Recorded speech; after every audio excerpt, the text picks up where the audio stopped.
Yeah. Do you remember the audition for Vampire Diaries? Oh, dude, it was hell. How many auditions? Dude, I'm not exaggerating. I've been doing this for a while. I've done a ton of, you know, TV pilots, and it's always stressful. You know how that shit is, screen testing and doing the network in the studio, all that crap. Brutal. It's brutal. This was the worst experience of my life.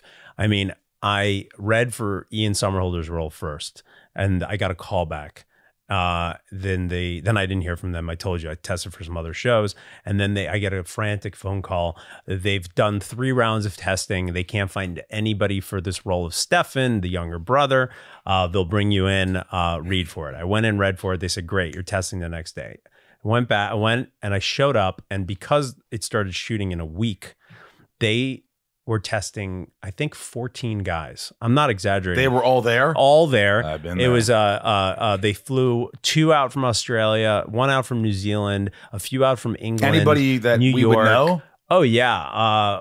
Because I can name so many people that I tested with that got the roles that I didn't. It's so funny because I actually, like, at the time was pretty oblivious to it, but I remember Julie Plec, who was a co-creator of the show, ended up telling me one day all the actors that read for my part. Wow. And it was this, like, incredible list of, you know, A-listers and all these people. And anyway, so I go in there, and I swear it was like, I mean, it was like, you know, you'd go in, you'd read for it once, then they'd be like, okay, wait outside. Then they'd come out with like a clipboard, and they'd be like, you go home. And then some guy would go home with his bags. And then they'd go in, okay, read again. And they would come out, okay, you 2 go home. Boom, those guys. And it was like this, like, I felt like I was on Survivor, and it was like dwindled down, and suddenly it was down to like me and just like one dude. And then there was the final. I mean, I think I read for it like 6 or 7 times. The one good thing about that is that there was no network. It was just studio. And then they decided to film the audition and send it to the network because they just couldn't. They had to get, you know, everyone to Vancouver to shoot. But I'll tell you, I had a real specific approach, which was Nina, who was already cast as the lead girl, was there. And everybody in that audition room during that process was kissing her ass, because she was in the hallways, and she was like, everyone was like going up to her and saying hi and kissing her ass, thinking, you know, if they ask her, who did you like, you know, maybe she'll like me. And I was like, fuck that. I'm not going to look her in the eye. And I'm also not going to introduce myself. And I'm just going to sit in the corner, because not because I was trying to be rude, but because in the scene, we were supposed to not know one another. It was supposed to be a mystery. We were supposed to meet.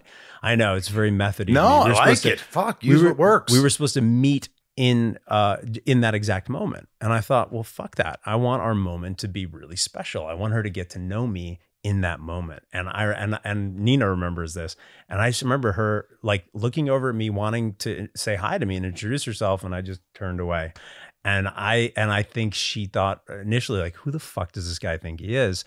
But anyway, I went in there, and I just remember the audition. And the first time we ever met in real life was actually in that audition room. And it was just a very magical moment, and I felt it. Wow. And she felt it, and I know all those studio executives felt it, and I think that's what landed me the part, actually. And then afterwards, you say, you know, that I was doing this for a reason. Of course. And she was like, and she talks about it in interviews. She even says, like, Paul was so dismissive and rude, and I didn't know what to make of it. But then in the audition, it totally worked. Wow. But then you left her wondering, God, is he going to be an asshole on set? Right. Jesus, exactly. I don't know. And then surprise, I was. Surprise. Yeah. I'm not talking to anybody. I'm in my head.